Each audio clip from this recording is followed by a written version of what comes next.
नमस्कार दोस्तों, स्वागत करते हैं आपका हमारे चैनल में। दोस्तों, धार्मिक और आध्यात्मिक कहानियाँ सुनने के लिए हमारे चैनल को ज़रूर सब्सक्राइब करें। दोस्तों, आज की कहानी का नाम है एक सच्चा शिव भक्त।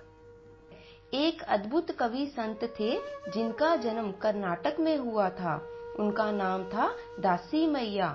वह इतने अच्छे बुनकर थे कि उनके जैसा बुनकर कोई भी नहीं था। उन्होंने एक बार बहुत माहिम और सुंदर पगड़ी का कपड़ा बुनना शुरू किया।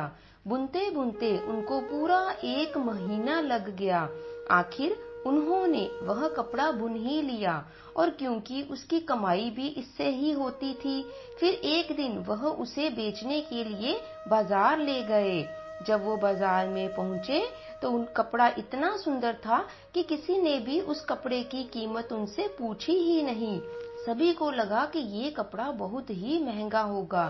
फिर वह अपने कपड़े के साथ जब बाजार से वापस आ रहे थे तो रास्ते में उन्हें एक बूढ़ा आदमी बैठा मिला।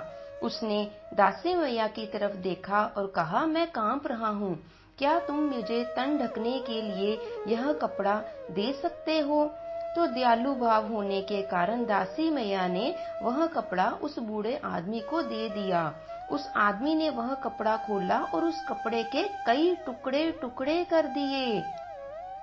एक टुकड़ा उसने अपने सिर पर बांध लिया और दूसरा टुकड़ा उसने अपनी छाती पर, और 2 छोटे छोटे टुकड़े उसने पैरों पर और हाथों पर बांध लिए और आराम से बैठ गया। दासी मैया बस देखते ही रहे।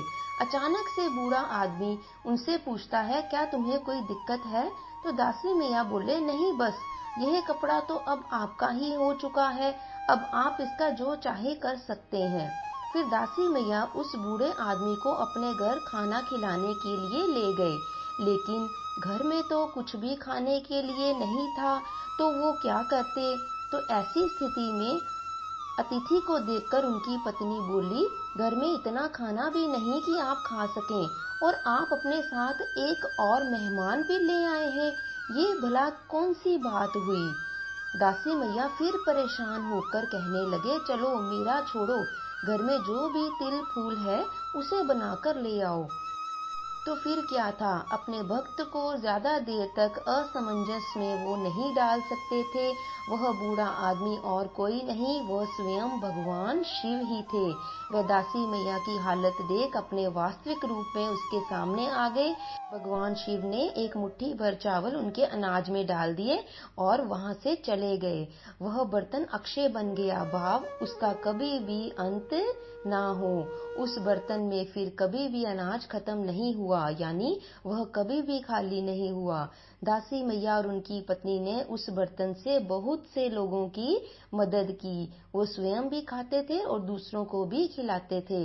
उन्होंने कई भूखों को खाना भी खिलाया और स्वयं भी उनसे ही भोजन करके वो संतुष्ट हो जाते थे। उनकी भक्ति कविताएं और उनकी अनुपस्थिति ने कई लोगों को रूपांतरित किया और कई लोगों का हृदय परिवर्तन किया। इस वजह से लोग दासी मैया को देवरा दासी मैया कहने लगे। देवरा का भाव अर्थ है जो ईश्वर का है, अर्थात भोलेनाथ जी का है। तो दोस्तों, इस कहानी से हमें यह शिक्षा मिलती है कि भोलेनाथ जी को पाने के लिए कुछ ज्यादा यत्न करने की आवश्यकता नहीं होती। भोलेनाथ जी बहुत ही भोले हैं, वो अपने भक्त को कभी भी निराश नहीं करते हैं, और जो सच्चे मन से भोलेनाथ की आराधना करता है तो भोलेनाथ जी उसके सामने अवश्य प्रकट होते हैं। तो बोलो जय शिव शंकर भगवान जी की। तो दोस्तों, आशा करते हैं आपको हमारी आज की यह कहानी अच्छी लगी होगी। यदि अच्छी लगी है तो इसे लाइक और शेयर जरूर कीजिए, और जाते जाते हमारे चैनल को सब्सक्राइब भी करते जाइए। अगली बार एक और नई कहानी के साथ आपके समक्ष उपस्थित होंगे। तब तक के लिए अपना ध्यान रखें। धन्यवाद।